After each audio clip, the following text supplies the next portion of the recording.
Why was the Holy Spirit not given until Jesus was glorified? To begin, let's set the scene. Picture the day of Pentecost, 50 days after the Passover, when Christ was crucified. The disciples are gathered together in Jerusalem, still reeling from the death, resurrection, and ascension of their Lord. Suddenly, the Spirit of God descends on them with power, appearing as tongues of fire resting on each one. They are immediately filled and begin declaring the wonders of God in many languages. The Spirit has come! What a contrast this is to the activity of the Spirit before this moment. Yes, the Spirit was present in the Old Testament, empowering certain individuals for service. We think of David's plea, "Do not take your Holy Spirit from me," or the Spirit rushing upon Samson to perform feats of strength. Occasionally the Spirit would come upon groups, such as the 70 elders who prophesied when the Spirit rested upon them. But this was nothing compared to the new widespread activity of the Spirit from Pentecost onward. No longer was the Spirit reserved only for certain offices like prophets, priests, and kings. Now he was poured out on all believers regardless of gender, age, or social status. We see the apostles performing miracles, the body exercising spiritual gifts, both men and women prophesying, all by the enabling of the Holy Spirit. Truly, something dramatic has happened to unleash the activity of the third person of the Trinity in a way not seen before. This prompts our question: why was there such a difference before and after the glorification of Jesus? Why did Jesus say it was to the disciples' advantage that he left so the Spirit could come? To unpack this mystery, we will progress in the following steps.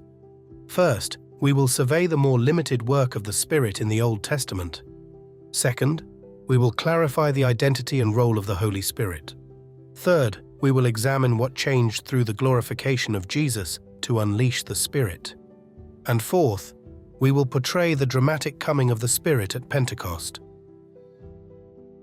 The activity of the Spirit before Jesus. Let's begin by looking at the activity of the Holy Spirit before the days of Jesus' earthly ministry. As mentioned, the Spirit was certainly present and active in the Old Testament, but his working was mostly limited to empowering certain individuals for special service.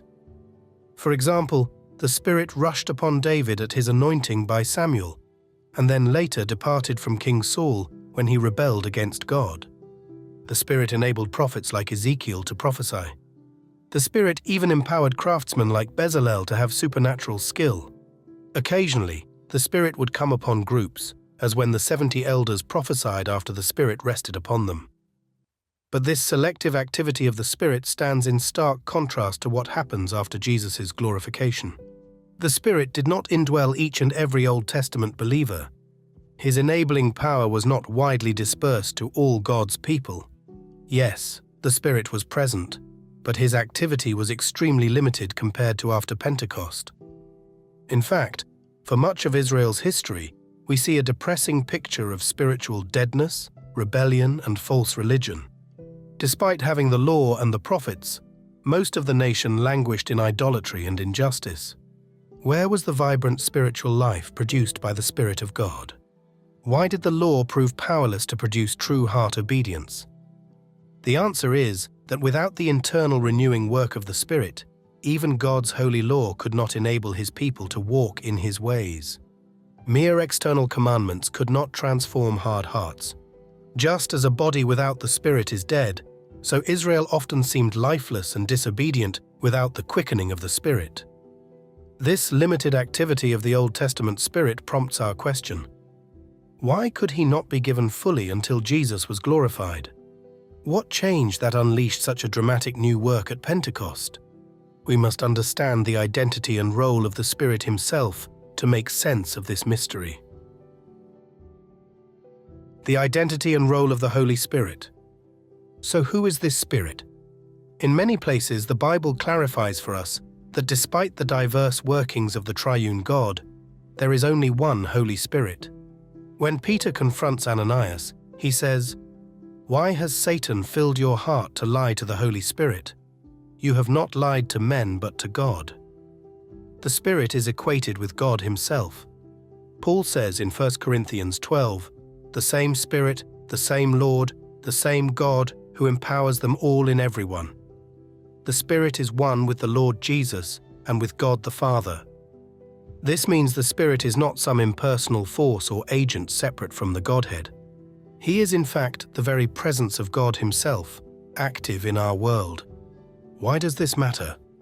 Because it means the Holy Spirit proceeds from both the Father and the Son to accomplish the work of redemption.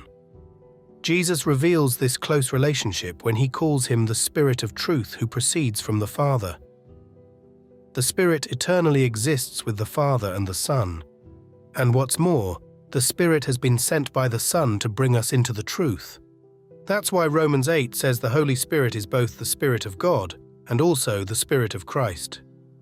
This role of the Spirit is critical to understand. As the Nicene Creed puts it, the Holy Spirit is the Lord and giver of life who proceeds from the Father and the Son. Why is this significant?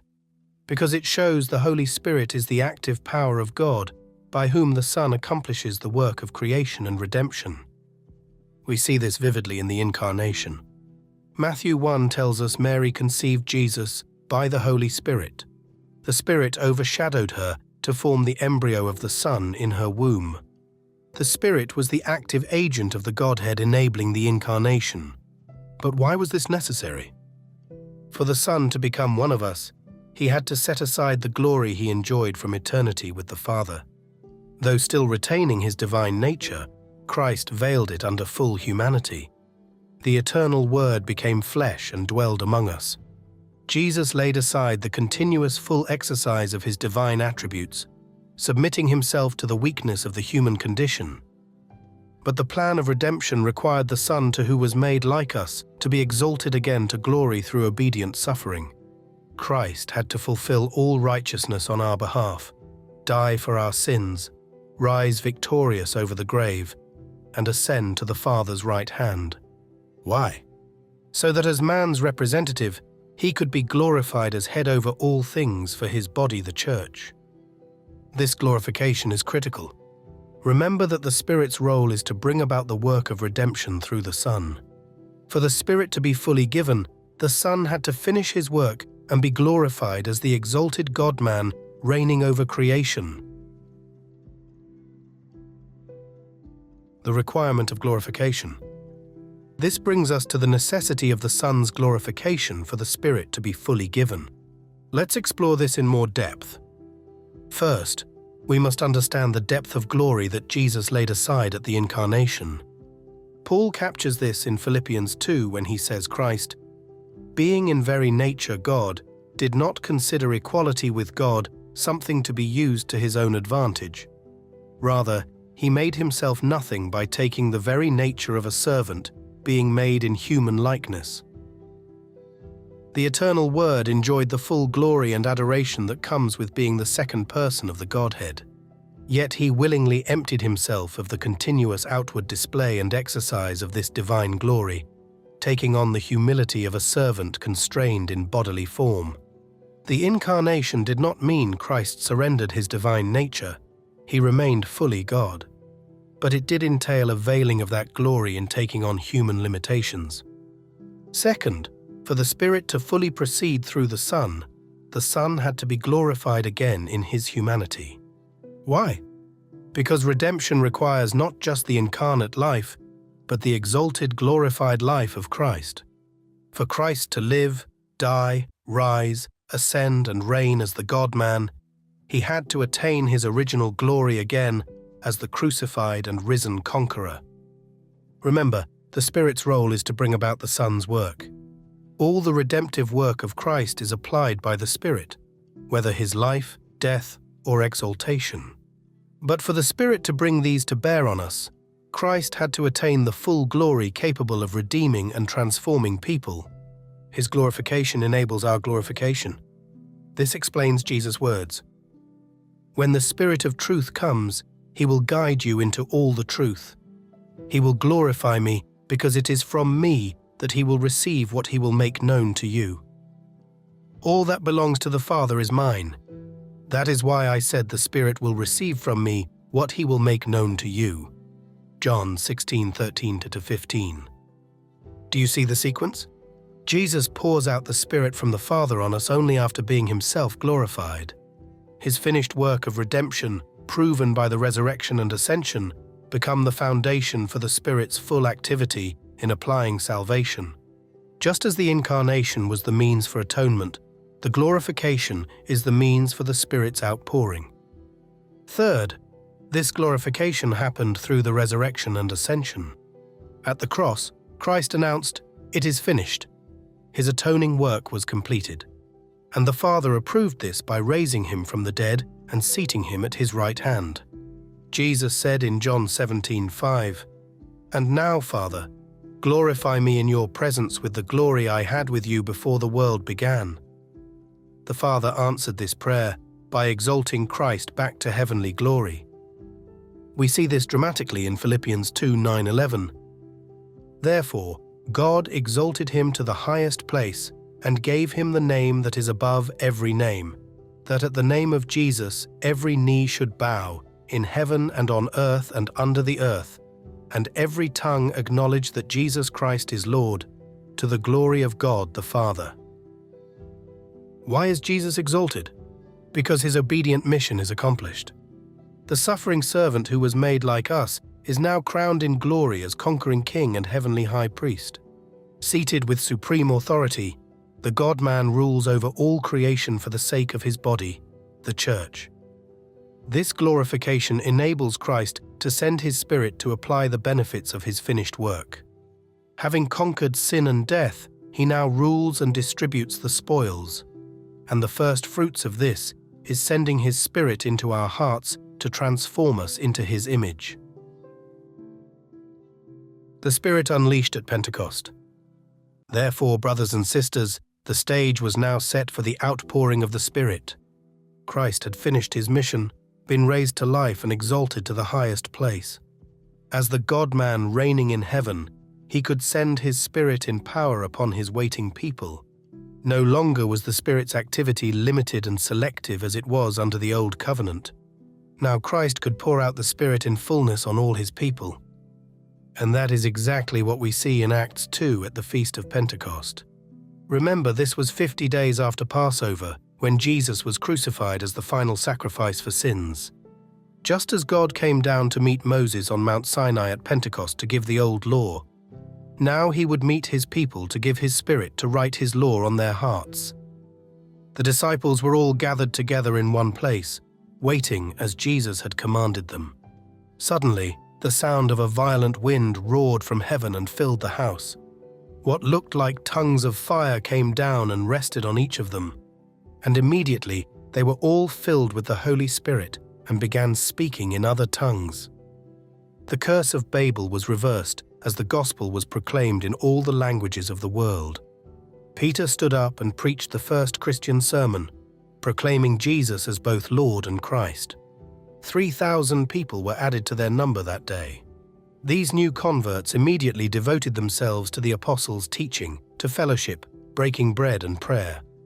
They began meeting from house to house, sharing possessions, worshipping and taking the Lord's Supper. What an incredible testimony to the powerful activity of the Spirit indwelling and transforming God's people. This was no mere external keeping of rules. As Ezekiel foretold, God had put his Spirit within them to move them to follow his decrees. They were filled with resurrection power, bearing spiritual fruit that only comes from the Spirit. Consider the diversity of gifts on display: tongues, teaching, preaching, prayer, prophecy, generosity, hospitality, mercy, and evangelism. This fulfilling of the law by love was proof that the new covenant had come. No longer was godliness confined to a few charismatic leaders. The same Spirit that empowered Jesus was now freely working in all his people, young and old, men and women, slaves and free. As Peter declared, the pouring out of the Spirit was evidence that Jesus was exalted to God's right hand as Lord and Messiah. The ascended Christ had received the promised Holy Spirit from the Father and poured him out on the Church. The same Spirit who raised Jesus from the dead was quickening dead hearts with resurrection life. What Old Testament saints longed for had arrived, the Spirit inside, obeying from the heart. In closing, let's recap the key truths we've explored. First, the Holy Spirit was present in the Old Testament, but his activity was limited compared to after Jesus' glorification. The Spirit empowered some for service, but did not indwell and transform all believers. Second, the Holy Spirit is God himself, who proceeds from the Father and Son to accomplish redemption. This required the incarnation and glorification of Christ the Son. Third, for the Spirit to fully progress through the Son had to be glorified in his humanity through his finished work of redemption. This happened at the resurrection and ascension. Finally, this glorification enabled Christ to pour out his Spirit on his waiting people at Pentecost. No longer was the Spirit's work selective. Now he could freely work through all believers. In summary, the Holy Spirit could not be fully given until Jesus was glorified, because the Spirit's role is to bring about the Son's redemptive work. The incarnate life, atoning death, and heavenly exaltation of the God-man form the foundation for the Spirit's outpouring. Just as Jesus had to accomplish his mission first, so the Spirit could only be unleashed in fullness after his glorification. May God grant us eyes to see the wonder of the Spirit's work in greater measure because of what Christ has accomplished. Let us walk daily in the power of the ascended Christ by the Holy Spirit within us. And may the Spirit glorify our Lord by conforming us to his image until we see him face to face. Come, Holy Spirit. Amen.